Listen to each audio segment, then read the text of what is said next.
स्वरूप का स्व संवेदन संचेतन करते होंगे, ये 38 नंबर की गाथा में बताया।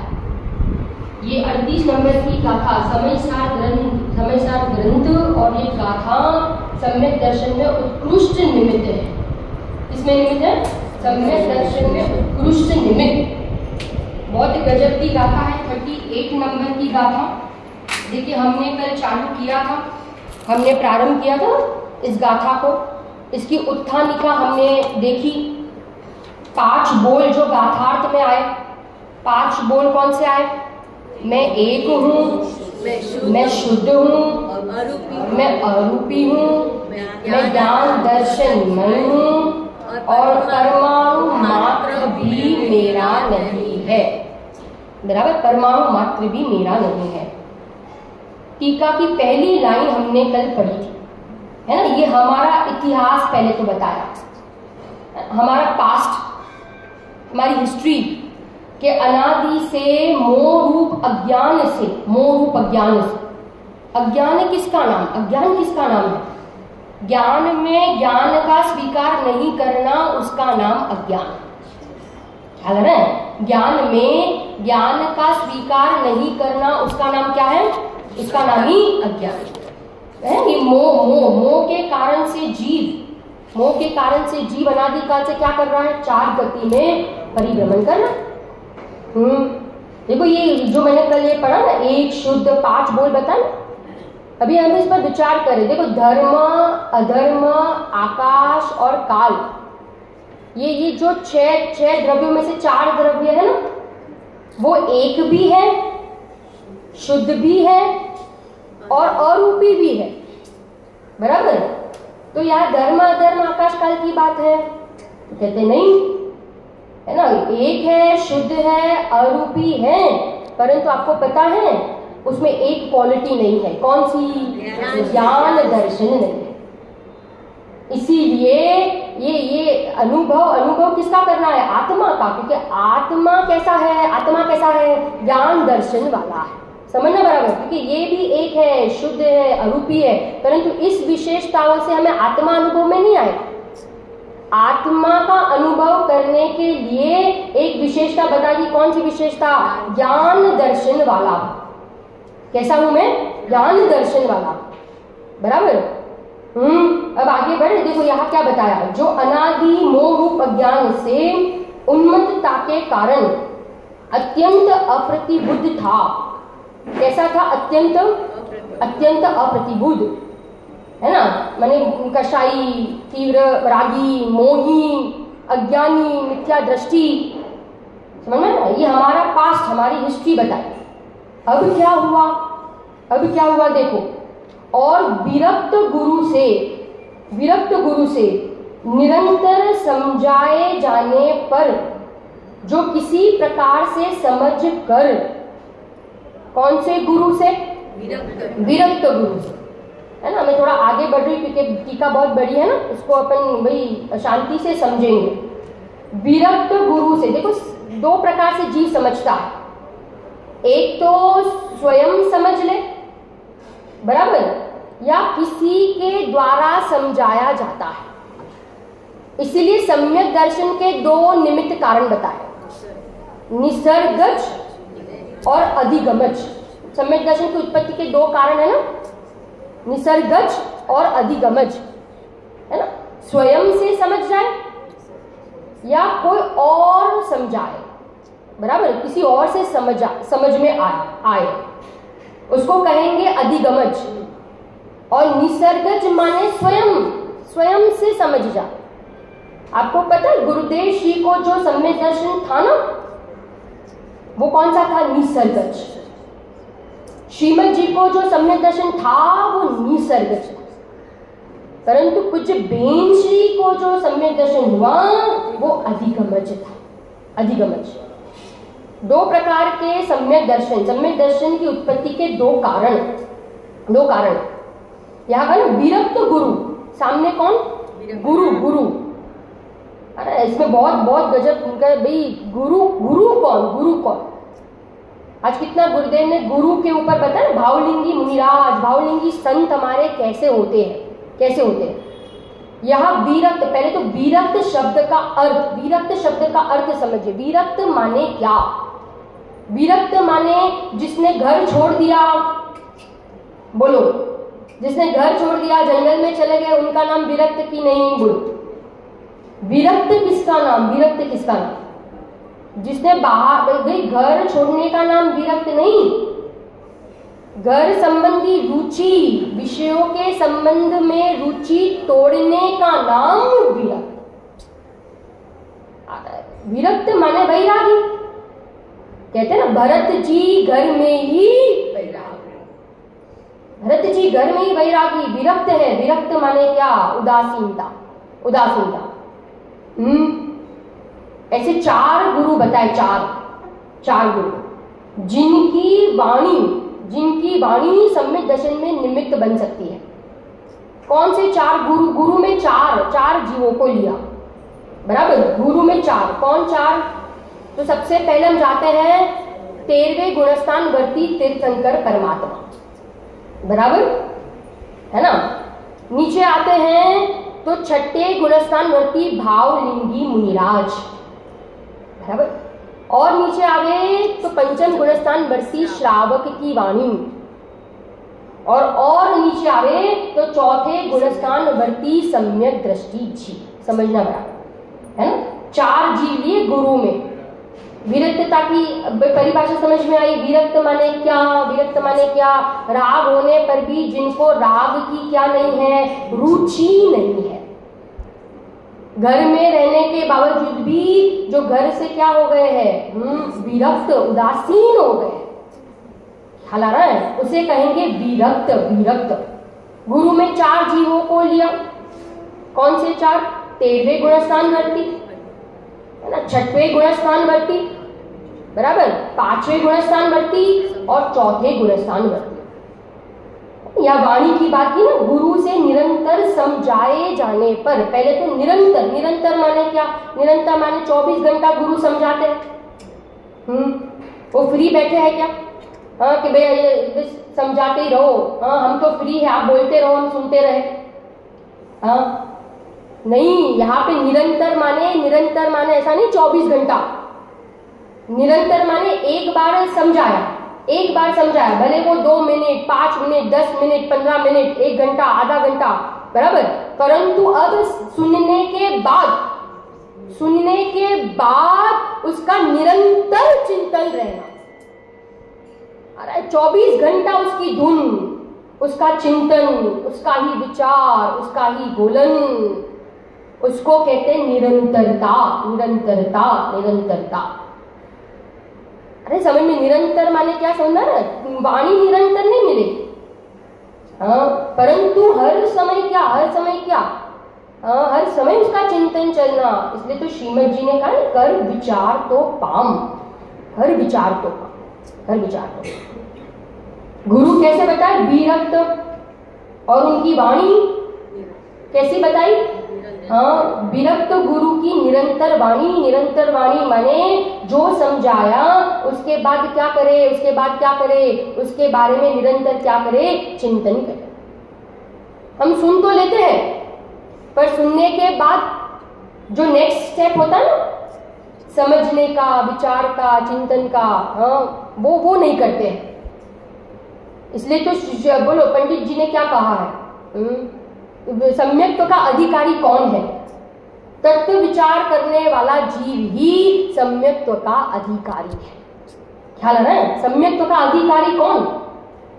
जो तत्व विचार करे वो ही सम्यक्त्व का कौन है? अधिकारी है। ख्याल आ रहा है? फिर से मैं देखो यहाँ पढ़ती हूँ। निरंतर समझाए जाने पर, माने यहाँ पे बात की देशना लब्धि की। किसकी बात की? देशना लब्धि, है ना। देखो इसमें से ये एक बात बता रही हूं मैं कि देशना लब्धि ना, देशना लब्धि, जब भी जीव को सम्यक दर्शन होगा तो उसने पहले एक बार तो किसी ज्ञानी की वाणी नियम से सुनी ही होगी। समझना, ये एक बार तो किसी ज्ञानी की देशना सुनी होगी। ऐसा नहीं हो सकता कि भाई देशवाणी नहीं सुनी, इसलिए तो देखो पंडित दौलत राम जी ने 6 डाला में क्या लिखा है, डौल समझ सुन चेत सयानो, डौल समझ सुन सुन सुन, बराबर है। माने एक बार तो उसको देशना लब्धि मिली ही होनी चाहिए, फिर वो दूसरे कभी भी बाद में भविष्य में वो शास्त्र पढ़कर भी सम्यक दर्शन की प्राप्ति कर सकता है। परंतु जिस जीव ने एक भी बार भूतकाल में वाणी ज्ञानी की ना सुनी हो और वो कहे कि मैं शास्त्र पढ़कर सम्यक दर्शन कर लूं, तो कहते हैं ऐसा नहीं हो सकता। ख्याल आ रहा है? उसको एक बार तो ज्ञानी की देशना सुनी होनी चाहिए। और उसमें भी बताया है कि अगर उसने सुनी, जिस भाव में सुनी, उसके बाद वो लगातार संगी पंचेंद्रिय के भाव करे तो उसको सम्यक दर्शन हो सकता है। बीच में अगर वो असंगी के भाव करे, ख्याल आ रहा है, और फिर संगी के करे तो नहीं हो सकता। लगातार कौन से भाव करने पड़ेंगे? संगी के। समझ में आ रहा है? ज्ञानी की देशना लब्धि जिसको कहते हैं। पहली लब्धि कौन सी है? क्षयोपशम लब्धि। दूसरी लब्धि कौन सी है? देशना लब्धि। देशना लब्धि से काम नहीं होता, काम तो होता है स्वयं के पुरुषार्थ से। परंतु ऐसा ही क्या है, देशना लब्धि ज्ञानी और शिष्य, यहां सम्यक दर्शन हुआ, उसके बीच में निमित्त नैमित्तिक संबंध। ऐसा ही क्या है?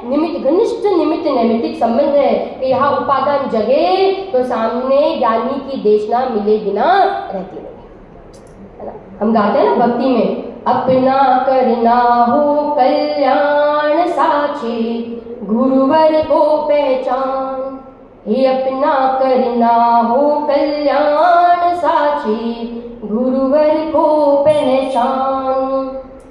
ना तीन नाम आते हैं ना।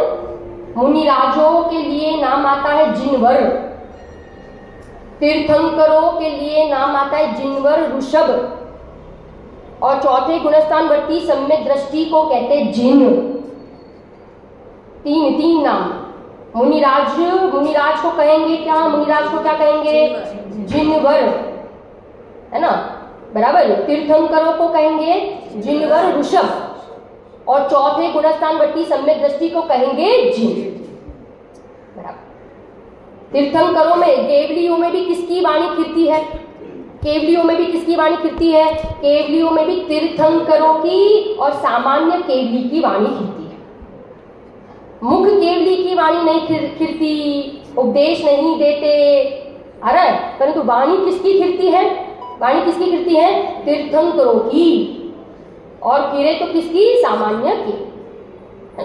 अब आपका एक प्रश्न होगा कि आपने 4 गुरु को लिया, 13वां, 6वां गुणस्थानवर्ती, 5वें गुणस्थानवर्ती और चौथे, तो फिर 7वें से 12वें गुणस्थानवर्ती जीवों को क्यों नहीं लिया? है ना, 7वें से 12वें गुणस्थानवर्ती जीवों को क्यों नहीं लिया? क्योंकि वहां तो एक ही मात्र कौन सा उपयोग है? शुद्ध उपयोग है ना। बोलते नहीं है, मौन रहते हैं, बोलते नहीं है, वाणी कीर्ति नहीं है।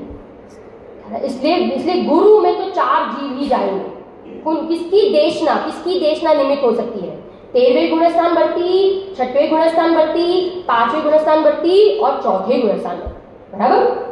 अब एक और प्रश्न हो सकता है कि आप तीर्थंकरों को तो विरक्त कहो, मुनिराजों को विरक्त कहो, पंचम गुणस्थानवर्ती जीवों को भी विरक्त कहो, परंतु चौथे गुणस्थानवर्ती जीव तो घर गृहस्थी में है ना, वो तो धंधा व्यापार कर रहे हैं, 6 खंड को जीतने जा रहे हैं, लड़ाई कर रहे हैं, युद्ध कर रहे हैं, उनको आप विरक्त कह रहे हो। वे कैसे विरक्त है? परंतु आपको पता है वहां विरक्त की परिभाषा क्या बताई चौथे वाले के लिए? जो दर्शन मोह से विरक्त है। फिर से जो दर्शन मोह और अनंतानुबंधी से विरक्त हैं, उसका नाम क्या है? विरक्त गुरु है। चौथे गुणस्थान वृत्ति भी विरक्त है। किससे विरक्त है? दर्शन मोह मिथ्यात्व और किससे? अनंतानुबंधी। दो प्रकार की विरक्तता बताइए, एक दर्शन मोह से विरक्तता और एक चारित्र मोह से विरक्तता। मुनिराज होते हैं वो चारित्र मोह से विरक्त होते हैं, और चौथे गुणस्थान वृत्ति सम्यक दृष्टि वो दर्शन मोह से विरक्त है ना। हमें तो लगता है यार कैसे कह सकते हो, आप कैसे कह सकते हो चौथे गुणस्थान वृत्ति को आप कैसे विरक्त कह सकते हो? आप कैसे? ये तो यहाँ पे कहा ना, चौथे गुणस्थान वृत्ति को ही शुद्ध कह दिया, चौथे गुणस्थान वृत्ति को ही क्या कह दिया? भाई मोक्ष कह दिया समय सार में। समझ में आ रहा है? युद्ध कर रहे हैं, लड़ाई लड़ रहे हैं, 6 महीना, बोलो 6 महीना लक्ष्मण जी का शव लेकर घूम रहे हैं और आप उनको कह रहे हो कि विरक्त। हमें ये बात पचती नहीं है। एक बाजू आप द्रव्यलिंगी मुनिराज को कह रहे हो रागी, और एक बाजू आप इतना वैभव, इतना सहयोग, बोलो हाँ, इतना विभाव भाव, कषाय भाव, बोलो युद्ध कर रहे हैं, लड़ाई कर रहे हैं, और आप उनको क्या कह रहे हो? विरक्त कह रहे हो। अरे दृष्टि का कमाल है। दृष्टि दृष्टि दृष्टि बदल गई। क्या कह रहे हो? अभी कुछ नहीं बदला। चौथा गुणस्थान आया ना, ये अज्ञानी तो बाहर से मापदंड करेगा, परंतु हमारा भाई जिनागम, हमारा मोक्ष मार्ग कहता है कि मापदंड बाहर से नहीं होता, अंदर से होता है। दृष्टि बदल गई। 96 रानियों के बीच में भी उसमें सुख बुद्धि नहीं है। 6 खंड को जीतने जा रहे हैं, लड़ाई लड़ रहे हैं, परंतु सोगानी जी ने क्या कहा? बोलो क्या कहा? अरे अखंड को साधते हैं। दृष्टि 6 खंड पर नहीं है, दृष्टि एक पर है, एक पर, एक भगवान आत्मा पर दृष्टि है। पूज्य बेनशी के बोल में आया है, पूज्य बेनशी के बोल में क्या आया है? बोलो पकड़ पकड़ मां अंतरिक्ष। पकड़ पकड़ मां अंतरिक्ष। आकाश में पतंग कहीं पर भी उड़े, परंतु हाथ में से डोर छूटती नहीं। कला आ गई, यानी हर उदय, हर परिस्थिति में, हर हर हर सिचुएशन में प्रसन्न, आनंदित आनंदित, मजे में रहते हैं। कोई चिंता नहीं, कोई भय नहीं, कोई डर नहीं, कोई टेंशन नहीं। अरे हर परिस्थिति में आनंदित, क्योंकि हर परिस्थिति के क्या हो गए? ज्ञानी ज्ञाता। जानने वाला हूं मैं, करने वाला कहा हूं। श्री गुरुदेव कहते थे ना कि एक तिनके के 2 टुकड़े करने की ताकत, बोलो आत्मा में नहीं है, परंतु लोकालोक को जानने की ताकत आत्मा में है कि नहीं? बोलो बताया ना, मैं ज्ञान दर्शन स्वभावी हूं, ज्ञान दर्शन स्वभावी हूं, पूरे लोकालोक को जान सकूं, ऐसा मेरा स्वभाव। करना मेरा स्वभाव नहीं है, करना सो मरना। ये मोह किसका नाम? मोह किसका नाम? या लिखा ना, अनादि से मोह रूपी अज्ञान। मोह किसका नाम? कर्ता बुद्धि, करना सो मोह। विषयों में सुख नहीं है, रसगुल्ले में सुख नहीं है, गुलाब जामुन में सुख नहीं है, टीवी में सुख नहीं है, अनुपमा में सुख नहीं है। और उसमें सुख माना, उसका नाम मोह। क्या स्वरूप है? सुख से लबालब भरा हुआ कौन है? सुख से लबालब भरा हुआ मेरा भगवान आत्मा, भगवान। जब दृष्टि पड़ी प्रभु जी तुम पर, मुझको स्वभाव का भान हुआ। सुख नहीं विषय भोगों में है, तुमको लक्ष्य सद ज्ञान हुआ। पूजन में गाते हैं ना, एक का बोला है, मैं एकाकी एकत्व लिए सब ही आते, तन धन को साथी समझा था, पर ये भी छोड़ चले जाते। नक्की करो, निर्णय करो। हाँ, जहाँ तन और धन हमें साथ नहीं देता है तो अन्य पदार्थ हमें क्या साथ देंगे, क्या साथ देंगे। विरक्त गुरु, विरक्त शब्द का अर्थ में विरक्त माने क्या, विरक्त में दो प्रकार की विरक्तता, दर्शन मोह से और चारित्र मोह से। चल रहा है। निरंतर समझाए जाने पर, देखो हिंदी में ऐसे पढ़ती हूँ, निरंतर समझाए जाने पर जो किसी प्रकार से समझकर सावधान होकर, समझना और सावधान होना दोनों में अंतर है। क्या कहा? समझना और सावधान होना दोनों में अंतर है। समझने में तो बुद्धि का व्यायाम है, बुद्धि की एक्सरसाइज है समझने में, और सावधान होना माने, सावधान होने माने मन पावे विश्राम, माने क्या हुआ? हाँ, मन पावे विश्राम, माने सावधान हुआ माने सम्यक दर्शन ज्ञान चारित्र से परिणमित हो गया, समझ गया, वो समझ गया। 5 लब्धि प्रकट हो गई पर्याय में। अंतर्मुहूर्त में क्या हो गया? ओ शयोपशम लब्धि, विशुद्धि लब्धि, देशना लब्धि, प्रायोग लब्धि, करण लब्धि। और जहां करण लब्धि का काल पूरा हुआ तो वो क्या हो गया? सावधान हो गया। सावधान माने क्या? सावधान माने क्या? अनादि काल से जो काम नहीं किया था, वो अपूर्व कार्य की उपलब्धि हो गई।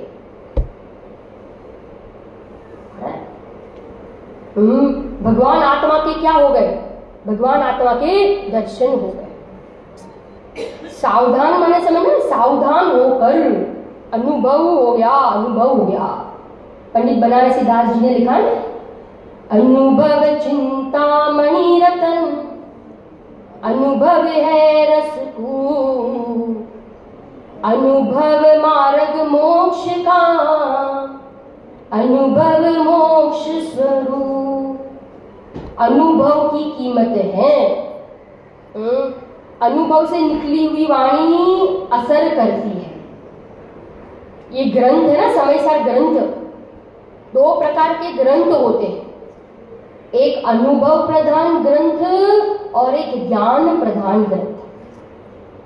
ये समयसार ग्रंथ है, ये अनुभव प्रधान ग्रंथ है। अनुभव प्रधान, इसलिए तो 4वीं गाथा में, 5वीं गाथा में क्या कहा? कुंद आचार्य ने क्या कहा? अनुभव से प्रमाण करना। हम कह रहे हैं इसीलिए मान मत लेना। स्वयं क्या करना? अनुभव से क्या करना? प्रमाण करना। शास्त्र ज्ञान की कीमत नहीं है, अनुभव ज्ञान की कीमत है। शयोपशम ज्ञान की कीमत नहीं है, किसकी कीमत है? आत्म ज्ञान की कीमत है। क्या गजब की टीका, क्या गजब की गाथा है, कितना माल भरा है। यहाँ पहले तो हमारी दशा बता दी, हमने क्या भूल की अनादिकाल से, बराबर। और जहां सामने कौन मिला? विरक्त गुरु की देशना, विरक्त गुरु की देशना मिली। विरक्त गुरु ने समझाया और स्वयं का उपादान जगा तो क्या हुआ? समझकर क्या हो गया? समझकर सावधान हो गया, है ना। अब देखो इसको समझाने के लिए आचार्य देव ने जबरदस्त दृष्टांत दिया, गजब का दृष्टांत। देखो क्या दृष्टांत दिया। जैसे कोई पुरुष मुट्ठी में रखे हुए सोने को भूल गया, इस दृष्टांत दिया। आप देखो कैसा गजब का दृष्टांत दिया। मुट्ठी में, कहाँ रखा है सोना? तिजोरी में नहीं, कबाट में नहीं, कहाँ रखा है? मुट्ठी में। बहुत बार ऐसा होता है ना कि भाई हमने मुट्ठी में कोई चीज रख दी, बराबर, सोना मुट्ठी में है ना, अंगूठी मुट्ठी में है, बराबर, और फिर कुछ काम करने लगे, है ना, और भूल गए, बराबर। और फिर पूरे घर में ढूंढते हैं, कहाँ रख दिया, है ना। और थोड़े समय के बाद पता चला, क्या पता चला? बोलो। कि कहाँ है अंगूठी, कहाँ है बोलो। अंगूठी तो कहाँ है, मुट्ठी में है ना। फिर हम कहते अरे यार ये तो मुट्ठी में ही था, मैं टाइम भी वेस्ट कर दिया, हाँ पूरे घर में ढूंढ लिया, पर यहीं पे थी वो अंगूठी, यहीं पे। आपको पता है बहुत बार ऐसा होता है, चश्मे होते हैं ना, चश्मे आजकल वो ऊपर डाल देते हैं ना सर, माथे पे, सिर पर, है ना, और फिर भूल जाते हैं कि माथे पे सिर पे ही रखा है चश्मा। और कहाँ ढूंढते हैं, पूरे घर में। मंदिर से चले जाते वापस, मंदिर से घर आ गए, चश्मे ऊपर ही थे और फिर से मंदिर में भूल गया होगा। मंदिर आ जाता है, पूरा मंदिर देख लेता है, फिर घर जाता है ना, और फिर पता चलता अरे बोलो, समझ में आ रहा, यहीं पे था, यहीं पे था। ऐसे ये कह रहे हैं सोना कहाँ था, सोना कहाँ था बोलो। हाँ, मुट्ठी में रखे हुए सोने को भूल गया। कहाँ रखा था, मुट्ठी में रखा था, कहाँ, कहीं और नहीं, कहाँ रखा था, मुट्ठी में रखा था। और क्या हो गया बोलो। ये डिस्कनेक्ट हो रहा है यहाँ पे, नेट का प्रॉब्लम है। मुट्ठी में रखे हुए सोने को भूल गया और फिर स्मरण करके उस सोने को देखे इस न्याय से। कहाँ रखा था, मुट्ठी में रखा था, और क्या हो गया, भूल गया। ऐसे अनादि काल से हम अपने भगवान आत्मा को क्या हो गए बोलो, भूल गए ना, अनादि काल से। परमेश्वर कहाँ है, भगवान आत्मा कहाँ है बोलो, इस देह देवालय के अंदर ही है। इस देह देवालय के अंदर नहीं, मैं ही भगवान आत्मा, मैं ही भगवान आत्मा हूं और कोई नहीं है। हम गाते ना भक्ति में, क्यों जाता गिरनार रे, क्यों जाता काशी, घट ही में है मेरे घट घट का वासी, अंदर का कोना टटोले, मेरा प्रभु मुझ ही में डोले। बोलो, कहाँ है भगवान आत्मा, कहाँ है, अंदर में है, और कहाँ ढूंढ रहे हैं। आज कितना गुरुदेशी ने कहा कि भाई राग से आत्मा पकड़ में आए, ऐसा मेरा स्वभाव नहीं है, इंद्रियों से आत्मा पकड़ में आए, ऐसा मेरा स्वभाव नहीं है ना, निमित्त से जानने में आऊं, ऐसा मेरा स्वभाव। फिर से अपन दृष्टांत पढ़ते हैं, देखो क्या लिखा, जैसे कोई पुरुष मुट्ठी में रखे हुए सोने को भूल गया और फिर स्मरण करके उस सोने को देखे इस न्याय से। आपने वो रिक्शा वाले का दृष्टांत सुना होगा। रिक्शा वाला था, रिक्शा चलाता था, है ना, फटे कपड़े थे बोलो, हाँ, स्लीपर पहने थे, जेब में 10 रुपए भी नहीं थे, ठीक है ना। और भाई एक दिन बहुत दुखी हो रहा था, हाँ, कि मेरे पास अब कुछ भी नहीं बचा है, तो गया अपने पिता के मित्र के पास। पिता का तो क्या हो गया था बोलो, मरण हो गया था, और पिता के मित्र के पास गया और उसको कहा कि भाई मैं तो बहुत संकट में हूं, मेरे पास तो कुछ भी नहीं है। तो उस पिता के मित्र ने क्या कहा, आपको पता है क्या कहा, कि तू सुन, तू भिखारी नहीं है, तू रिक्शा वाला नहीं है, तू कौन है, तू करोड़पति है। तुझे पता नहीं है कि तेरे पिता ने मरते समय मुझे कह कर गए थे क्या, कि ये जब बड़ा हो जाए ना तो उसको उसकी संपदा बता दे। चल रहा है। और उसी समय जहां पता चला, बोलो क्या हुआ, जिस समय पता चला कपड़े नहीं बदले थे, आ रहा है, कुछ भी नहीं बदला, परंतु क्या बदला, क्या बदला, अभिप्राय बदल गया ना, मान्यता बदल गई, दृष्टि बदल गई। अब वो अपने आप को रिक्शा वाला नहीं मानता है, अपने आप को क्या मानता है, मैं करोड़पति, मैं करोड़पति। मान्यता बदल गई, दृष्टि बदल गई। ऐसे यहाँ कह रहे हैं कि भूल भूल भूल, पहले भूला हुआ था और फिर स्मरण करके उस सोने को देख इस न्याय से। इस न्याय से अपने परमेश्वर सर्व सामर्थ्य के धारक आत्मा को भूल गया था और उसे जानकर, उसका श्रद्धान कर और उसका आचरण करके उसमें तन्मय होके जो सम्यक प्रकार से एक आत्मा राम हुआ। क्या हुआ? आत्मा राम। माने अब क्या बदल गई? दशा बदल गई, है ना। देखो आत्मा राम शब्द में भी बहुत भाव है। आत्मा राम, आत्मा राम। आत्मा तो हम सब है, आत्मा तो हम सब है, परंतु अब ये जीव क्या हो गया? आत्मा राम। आत्मा राम माने अब उसे अपने भगवान आत्मा का स्वीकार हो गया। भगवान आत्मा का क्या हो गया? स्वीकार हो गया। निगोद से लेके सिद्ध तक सभी कौन है? सभी भगवान आत्मा तो है कि नहीं? बोल, सभी है ना। पूज्य बेन श्री की भाषा में कहे, जागतो जीव उभो छे क्या जाए, क्या जाए। हाजरा हजूर से हाजरा हजूर। नियम सार में एक दृष्टांत दिया। सुमेरु पर्वत के नीचे, आपको पता है सुमेरु पर्वत के तल में सोना है, सोना सोना, परंतु वहां कहा है कि वो सोना प्रयोग में नहीं ला सकते। बराबर? वो सोने का उपयोग नहीं कर सकते, वो सोने का हार नहीं बना सकते, वो सोने को पूंजी रूप नहीं रख सकते।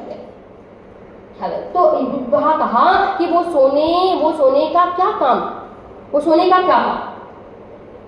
ऐसे यहां पे कह रहे कारण परमात्मा तो हम सभी है कि नहीं? अनादि से है कि नहीं? जो निगोद में सोई मुझ में सोई मोक्ष जा। परंतु आपको पता है कीमत किसकी है? कीमत किसकी है? कारण परमात्मा को जिसने स्वीकार किया, वो पर्याय की कीमत है ना। क्योंकि कारण परमात्मा तो अभव्यपन है, भव्य जीव भी है, निगोद के जीव भी है, एक इंद्रिय, दो इंद्रिय, तीन इंद्रिय, सबके पास कारण परमात्मा तो है, परंतु कारण परमात्मा होने से काम नहीं होगा। कारण परमात्मा का क्या करना पड़ेगा? स्वीकार करना। स्वीकार, आत्मा की स्वीकृति का नाम आत्मा की आराधना, और आत्मा को स्वीकार नहीं करना उसका नाम विराग। विराग, स्वीकार नहीं किया हमने। मैं भगवान आत्मा हूं, मैं जानने वाला तत्व हूं, बोलो, इसका क्या नहीं किया हमने? अनादिकाल से स्वीकार नहीं किया। क्या मुनिराज की दशा आप देखो, प्रचुर स्वसंवेदन में झूलने वाले मुनिराज। कितनी सुंदर जयमाला लिखी ना बाबूजी। क्या करते हैं दिन रात? क्या करते हैं दिन रात? क्या करते हैं दिन रात? आत्मा का चिंतन, मृद संभाषण में वही कथन, निर्वस्त्र दिगंबर काया से भी प्रकट हो रहा अंतर मन। है ना? क्या क्या निधि बता दी, तुम सादानी क्या कोई हो, जग को दे दी जग की निधिया, दिन रात लुटाया करते हो, सम सम की अविनश्वर मणिया। क्या एक एक बोल पूज्य बेन श्री के वचनामृत में एक एक बोल रत्न है, एक एक बोल रत्न है। पूज्य बेन श्री ने तो मुनि दशा का कितना गजब का वर्णन किया है। स्वरूपी जिनका खुराक है, स्वरूपी जिनका आसन है, स्वरूपी जिनकी निद्रा है। आज कहा ना गुरुदेव ने, हालता चालता सिद्ध, हालता चालता सिद्ध। हाँ, किसी का भय नहीं, किसी का डर नहीं। हाँ, सहज जिनका जीवन है, कोई पराधीनता नहीं। कैसा स्वाधीन जीवन होता है मुनिराजों का। मैंने मुनिराज देखे सपने में रात में, मैंने कुंद कुंद देखे सपने में रात में। खाली वो दशा का वर्णन विचार तो करो कि 11 साल के इतने छोटे से कुंद कुंद आचार्य देव कैसे लगते होंगे। कैसे दिखते होंगे वो, सबको छोड़कर, सबका त्याग करके, माता पिता सबका मोह तोड़कर वन जंगल में चले गए। हम कितने भाग्यशाली, हम कितने यहाँ पे लिखा है ना, फिर लिखा देखो कि ये देशना मिलनी, गुरु मिलना, गुरु नहीं मिलना, गुरु नहीं मिलना वो तो दुर्भाग्य है, गुरु मिलना वो महाभाग्य है, गुरु की वाणी मिलना वो सौभाग्य है, और गुरु की वाणी सुनकर जीवन में उतर जाना वो भाग्य का नाश होकर सिद्ध दशा है। क्या कहा? जीवन में उतर जाए ना तो अब भाग्य नहीं, अब क्या, उसका क्या मिल गया, अब फल मिल गया, सिद्ध दशा। फिर से बोलूं, कुगुरु मिलना वो क्या है? दुर्भाग्य।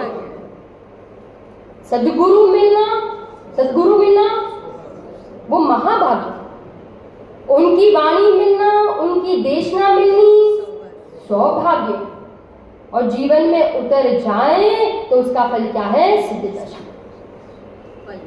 है ना? समझ में आ रहा है? जीवन में उतारना है, प्रैक्टिकल। थ्योरी तो अनंत बार की, परंतु हमने क्या नहीं किया? हमने प्रैक्टिकल नहीं किया, हमने वेद ज्ञान नहीं किया। देखो फिर से पढ़ती हूँ यहाँ से, देखो, उसका श्रद्धान कर, उसका आचरण करके, उसमें तन्मय होकर जो सम्यक प्रकार से एक आत्मा राम हुआ, वह मैं ऐसा अनुभव करता हूं कि मैं चैतन्य मात्र ज्योति रूप आत्मा हूं, कि जो मेरे ही अनुभव से प्रत्यक्ष ज्ञात होता है। क्या कहा? मेरे ही अनुभव से क्या होता है? प्रत्यक्ष ज्ञात होता है। अभी अनुभव हुआ ना, पहले अनुभव के पहले की दशा बताई। अनुभव की पहले की दशा क्या थी? भूल आपको भरमतवादी, नशे में था, भूल गया था, वस्तु का स्वरूप जैसा है वैसा नहीं मानता था। परंतु जहाँ श्री गुरु की देशना मिली, गुरु में कितने हमने जीव डाले, गुरु में कौन कौन से गुणस्थान वर्ती, कौन बताएगा? गुरु में 4, कौन कौन से? 13वें गुणस्थान वर्ती, 6वें गुणस्थान वर्ती, 5वें गुणस्थान वर्ती और 4वें। बराबर। विरक्तता के दो अर्थ, एक दर्शन मोह से विरक्त और एक चारित्र मोह से विरक्त। बराबर। मुनिराज चारित्र मोह से विरक्त, बराबर, परंतु जो चौथे वाले हैं वो दर्शन मोह से विरक्त। निरंतर देशना नहीं मिलती, कभी कभी मिलती है, परंतु निरंतर माने उसका चिंतन हर समय। गुरुदेव बहुत बारे दृष्टांत देते हैं, गाय है ना, गाय वो दिन में खाती है અને रात्रे वागोड़े, समझा? दिन में खाती है और पूरी रात, आखी रात इन्हें वागोड़े। ऐसे ही थोड़े समय के लिए सुने और फिर उसके ऊपर चिंतन चले हर समय। वो आपको पता है, वो छोटा बच्चा होता है ना, उसको पिप्पर मिल जाए ना, पिप्पर, तो बोलो वो तुरंत खा लेता है। वो क्या करता है पता है? उसको चूसता रहता है, उसका रस लेता है। ऐसे ये एक गाथा सम्यक दर्शन के लिए एक गाथा काफी है, एक गाथा इनफ। एक गाथा जीवन में उतर जाए तो सम्यक दर्शन हो जाए, और इतना पढ़े फिर भी अगर जीवन में ना उतरे, प्रैक्टिकल नहीं करे, तो कह रहे हैं बधु एकड़ा वगरना मिंडा जेवुं छे। समझना? शिव भूति मुनिराज को कितना ज्ञान था, बोलो? कुछ नहीं, और उसी भव से मोक्ष। क्या गजब की गाथा है, क्या भाव है। अब भाव तो देखो, पहले अपनी दशा बता दी, फिर उस जीव को, भाई पात्र जीव था, सम्यक दर्शन की प्राप्ति करनी है, तो उसको कौन मिल गया सामने? कौन मिल गया? विरक्त गुरु मिल गया। और विरक्त गुरु ने समझाया और समझकर क्या हो गया? सावधान हो गया, है ना? उसके लिए दृष्टांत दिया। क्या दृष्टांत दिया? कहाँ रखा हुआ सोना? कहाँ? कहीं दूर नहीं, तिजोरी में नहीं, कहीं दूर नहीं, कहाँ? मुट्ठी में। वो मुट्ठी में रखा हुआ सोना ही क्या हो गया, भूल गया। हम अपने सुख से कितना दूर, हम अपने सुख से कितना दूर, बोलो। हाँ, जितना हम अपने आत्मा से दूर। समझ में आ रहा है? आत्मा ही क्या है, सुख से लबालब भरा हुआ है, सुख से लबालब भरा हुआ है ना। भक्ति में हम गाते हैं, क्या गाते हैं, बहुत सुंदर भक्ति है। हाँ, बाहर सुख को खोज रहा है, क्यों बनता दीवाना रे, आत्म ही सुख खान है चेतन, उसको भूल न जाना रे, सारी सुखों का यह है खजाना, ढूंढ ले ठिकाना चेतन, ढूंढ ले ठिकाना। कहीं ना कहीं तो जाना ही पड़ेगा। 3 वाक्य में बहुत बार बोलती, 3 वाक्य, संयोग मिले हैं तो उनका नियम से वियोग होगा, जन्म हुआ है तो नियम से मरण होगा, और पर्याय का उत्पाद हुआ है तो नियम से व्यय होगा। आज ही गुरुदेव ने कहा ना भाई, एक होय तृण काल मा परमारत्नो, ये मानना पड़ेगा, ये मानना पड़ेगा। जग में जिसको निज कहता है, वह छोड़ मुझे चल देता है, मैं आकुल व्याकुल हो लेता, व्याकुल का फल व्याकुलता है। मुट्ठी में रखा हुआ सोना, मैं स्वयं आत्मा हूँ, मैं स्वयं आत्मा हूँ, और अनादि काल से अपने इस परमेश्वर भगवान को ही क्या हो गया, भूल गया। सबको तो जाना, निज को ना जाना, कैसा ज्ञान धारी तूने आपा ना पहचाना। कैसा ज्ञान, कैसा ज्ञान, बोलो। ज्ञान जहां से निकल रहा है उसको ही क्या भूल गया। वो मैं बहुत बारे दृष्टांत देती हूँ। 10 मित्र होते हैं, 10 मित्र, हाँ, जाते हैं एक बार घूमने के लिए, जाते हैं और भाई नदी किनारे गए घूमने के लिए, बराबर। अब जब वापिस लौटने का समय हुआ ना, तो भाई वो एक कहता है कि नहीं पहले गिन लेते हैं सब बराबर है कि नहीं, है ना, कोई छूट तो ना जावे, है ना। तो वो गिनना चालू करता है, बराबर। वो एक मित्र गिनना चालू करता है, 1 2 3 4 5 6 7 8 और 9। अब वो डर गया कि अरे यार हमारा एक मित्र तो गुम हो गया, 9 ही है, 9 ही है। अरे फिर से गिनता, फिर से गिनना चालू करता है, तो वापस 9। फिर वो एक व्यक्ति वहां से आता है, समझदार व्यक्ति, बुद्धिशाली व्यक्ति आता है और कहता है कि क्या मूर्ख है यार, हाँ तू 9 को गिन रहा है, हाँ, और अपने को नहीं गिन रहा है, अपने को ही भूल गया। फिर उसको याद है यार मैं अपने को ही भूल गया। ऐसे हम अनादि काल से ये 5 इंद्रिय के विषय भोग में लगे हैं, रचे पचे हैं, ज्ञेयों को जानने में, हाँ। और वहां कौन आया, किसका विमान आया, पूज्य गुरुदेव श्री का। पूज्य गुरुदेव श्री आए और उन्होंने हमें समझाया कि भाई आत्मा कहीं बाहर नहीं है, आत्मा कहीं बाहर खोजने से नहीं मिलेगा, तू स्वयं ही कौन है, तू स्वयं ही मतलब जहां भूले हैं ना, आपको मतलब कोई वस्तु नहीं भूली है। हम कहते हैं वस्तु गुम हो गई, वस्तु गुम हो गई, हम कहते हैं वस्तु गुम हो गई, वस्तु नहीं घूमी है। आपको पता है ज्ञान घूमा है, वस्तु तो वही की वही है ना। वो बूढ़ी माता का एक दृष्टांत आता है ना, आपको पता है उसकी सुई घूम गई, हाँ, तो उसकी सुई घूम गई और फिर जहां घूमी थी ना वहां अंधेरा हो गया। तो अब वो गई बाहर, जहां प्रकाश था ना, लाइट था ना, उजाला था, वहां ढूंढने लगी। तो एक व्यक्ति आकर कहता है कि भाई तू अभी आप क्या कर रहे हो, तो भाई उसने कहा कि भाई मेरी सुई गुम हो गई है, मैं उसको ढूंढ रही हूँ। तो फिर उस व्यक्ति ने पूछा कि भाई वो सुई कहाँ गुम हुई है, कहाँ गुम हुई है, तो बोले वो तो अंदर गुम हुई है। तो कहते भाई जहां गुम हुई है वही मिलेगी ना, समझ में आ रहा है। ऐसे हम अपने ज्ञान में भूल गए हैं, और ज्ञान में ही क्या होगा, ज्ञान में ही उस भगवान आत्मा का स्मरण होगा। जहां भूले हैं वहीं उसका क्या होगा, स्मरण होगा। आपको पता है एक मत ऐसा है कि ऐसा मानता है कि देखो ज्ञान करने से जीव दुखी होता है। क्या मानता है, ज्ञान करने से जीव दुखी, और फिर तर्क भी देता है। वो लोग कहते हैं कि देखो कि हम 1 घंटा प्रवचन में बैठे हैं, और प्रवचन में बैठे थे ना, तब हमारे किसी घर वाले का मरण हो गया, मृत्यु हो गई, ठीक है ना, परंतु हम 1 घंटा प्रवचन में बैठे थे ना, तो हमें ज्ञान नहीं था ना, हमें पता नहीं था, तो हम दुखी नहीं हुए। और जहां प्रवचन खत्म हुआ और हमको ज्ञान हुआ तो हम दुखी हो गए।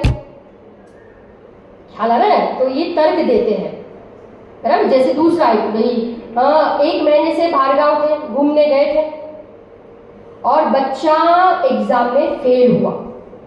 तो 1 महीने के लिए घूमने गए थे, तो 1 महीने के लिए तो पता ही नहीं था।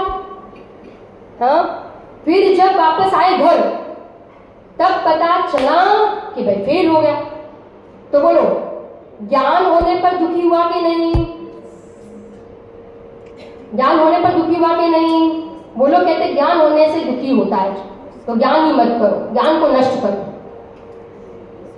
हमारा जैन दर्शन कहता है कि सुनो सुनो, ज्ञान होने पर दुखी नहीं होता, क्योंकि वो बच्चा फेल हुआ, ऐसा ज्ञान तो बहुत सारे लोगों को हुआ।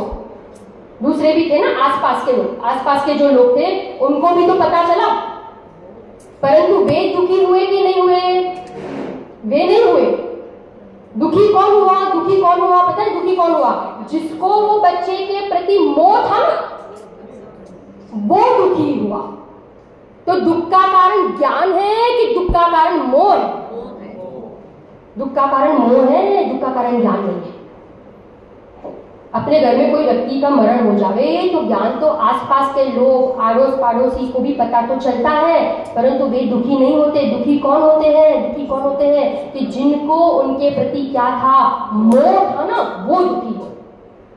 अगर ज्ञान से दुखी हो, सुनना, ज्ञान से दुखी हो तो केवली भगवान सबसे ज्यादा दुखी होने चाहिए। और ज्ञान नहीं होने से सुखी हो तो निगोद्या जी सबसे ज्यादा सुखी होने चाहिए, क्योंकि उनके पास तो बोलो शयोषम ज्ञान ही ज्यादा नहीं है, अक्षर के अनंत विभाग का ज्ञान है। ज्ञान दुख का कारण नहीं है, ज्ञान दुख का कारण नहीं, मोह दुख का कारण है, राग दुख का कारण है। अरे इसलिए विरक्त गुरु तो किसे कहा? विरक्त गुरु के जो एक परिभाषा के विरक्त गुरु की मुझे अभी याद आई कि विरक्त गुरु उसे कहते हैं, गुरु उसे कहते हैं कि जो बारंबार शिष्य को आत्मा याद दिलाए, जिनके मुख में बारंबार कौन आवे? जिनके मुख में बारंबार आत्मा याद, आत्मा शब्द आवे, आत्मा ही निकले, उसका नाम गुरु, उसका नाम। कितना गजब का दृष्टांत दिया भाई, मुट्ठी में सोना, अब नहीं करेंगे तो कब करेंगे? कल कहा था ना, एक बार ये पर्याय गई, एक बार हाथ में से गई, बोलो अब दोबारा कब मिलेगी? दोबारा ये पर्याय मिलना ओ कितना दुर्लभ, कितना कठिन है। जागे हम जागे, गुरुदेव हमें रोज जगाते हैं, रोज जगाते हैं। अब नहीं जागेंगे, अब काम नहीं करेंगे तो कब करेंगे? छोड़ो ये मोह छोड़ो, मोह करने जैसा नहीं है। कौन किसका है, कौन किसका है? एक परमाणु साथ ले जाने की व्यवस्था नहीं है। जहां यहाँ मरण होता है ना, और जीव दूसरी गति में जाता है, यहाँ का कुछ याद नहीं आता। साथ तो नहीं आते, परंतु याद भी नहीं रहता, याद भी नहीं रहता कौन किसका पति था, कौन पत्नी, कौन बच्चे, कौन माता, कौन पिता, कुछ नहीं, क्योंकि साथ ले जाने की व्यवस्था नहीं है ना। बोलो, 3 समय में सब कुछ बदल जाता है, मात्र 3 समय। और हम किसके पीछे पागल हो रहे हैं? कौन से सहयोगी? तन और धन, स्त्री, घर, कुटुंब, परिवार। नियम सार में तो कहा बधा दूता रानी तोड़ी से। अपनी रुचि, अपनी श्रद्धा को लूटने वाले हैं। जगाया तुमने कितनी बार, हुआ नहीं चिर निंद्राकांत। क्या कह रहे हो, कितनी बार आपने जगाया, कितनी बार आपने जगाया, परंतु आज तक मैं मोह निद्रा में ही सोया। करिले कमाणी सम्यक दर्शन नीरे, करिले कमाणी सम्यक ज्ञान नीरे। हे आवो अवसर परी नहीं मड़िया मानवी, हे करिले कमाणी रत्न त्रय नीरे। ये अवसर फिर से मिलने वाला नहीं है। कितना गजब का कह रहे हैं कि ऐसा आत्मा राम हुआ, वह मैं ऐसा अनुभव करता हुआ कि मैं चैतन्य मात्र ज्योति रूप आत्मा हूं, कि जो मेरे अनुभव से प्रत्यक्ष ज्ञात होता है, प्रत्यक्ष ज्ञात होता है। इस शब्द में भी बहुत माल है ना। 1-2 घंटा स्वाध्याय करे, इतना माल भरा है। प्रत्यक्ष प्रत्यक्ष प्रत्यक्ष। मैं आत्मा को स्वयं में आत्मा का प्रत्यक्ष अनुभव कर सकूं, ऐसी मेरे पास एक शक्ति है। 47 शक्ति है ना, उसमें एक शक्ति है स्वसंवेदन प्रत्यक्ष शक्ति, प्रकाश शक्ति, प्रकाश। मुझे मेरे आत्मा के अनुभव के लिए किसी और की आवश्यकता नहीं है। आप कहोगे प्रत्यक्ष होता है, अभी चौथे वाले को घर गृहस्थी में रहते उनको प्रत्यक्ष होता है। हाँ, आत्मा का वेदन, आत्मा का अनुभव प्रत्यक्ष होता है, सुनना। परंतु आत्मा के प्रदेश नहीं दिखते हैं। प्रदेश अपेक्षा से परोक्ष और वेदन अपेक्षा से प्रत्यक्ष। आप 1 चम्मच शक्कर खाओ और आप 5 किलो शक्कर खाओ, बोलो दोनों का स्वाद सेम है ना? दोनों का स्वाद सेम है। ऐसे एक तिर्यंज गति का जीव आत्मा का अनुभव करे और एक केवली भगवान को आत्मा का अनुभव हो, दोनों के अनुभव में कोई अंतर नहीं। दोनों का स्वाद कैसा? प्रत्यक्ष। क्वालिटी में अंतर नहीं है, क्वांटिटी में अंतर है।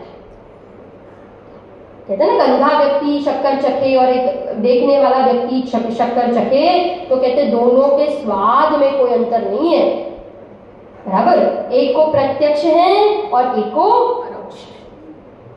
वो शक्कर दिख नहीं रही है, परंतु उसको स्वाद तो कैसा आ रहा है? प्रत्यक्ष आ रहा है ना। प्रत्यक्ष वेदन में आपको मिथ्या दृष्टि ना, मिथ्या दृष्टि, उसको तो आत्मा का वेदन प्रत्यक्ष भी नहीं और प्रदेश प्रत्यक्ष भी नहीं।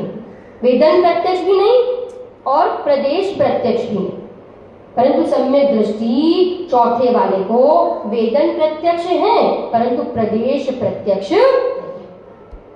और केवली भगवान को है ना, वेदन प्रत्यक्ष भी और प्रदेश प्रत्यक्ष भी। 3 जीव रखे ना, मिथ्या दृष्टि, अज्ञानी और केवली, ठीक है ना। तो ऐसे ही स्वाद प्रत्यक्ष आवे, ऐसा मेरा स्वभाव है। मैं अभी मेरे आत्मा का क्या कर सकता हूँ? अनुभव कर सकता हूँ, क्योंकि मेरे पास मेरे आत्मा का अनुभव करने का क्या है भाई? ये साधन है। 2 चीज चाहिए आत्मा के अनुभव के लिए। 2 चीज चाहिए, एक आत्मा और एक वर्तमान उपयोग। आत्मा और वर्तमान उपयोग, जहां वो वर्तमान उपयोग आत्मा के साथ कनेक्शन करे, तो नियम से आत्मा वेदन प्रत्यक्ष हुए बिना रहता है। ये अनुभव का मार्ग है ना, ये वाणी का मार्ग नहीं है, ये शास्त्र ज्ञान का मार्ग नहीं है, ये कोई क्रियाकांड का मार्ग नहीं है, परंतु ये स्वरूप वेदन, स्वरूप प्रत्यक्ष, स्वसंवेदन का मार्ग है, अनुभव करने का मार्ग है।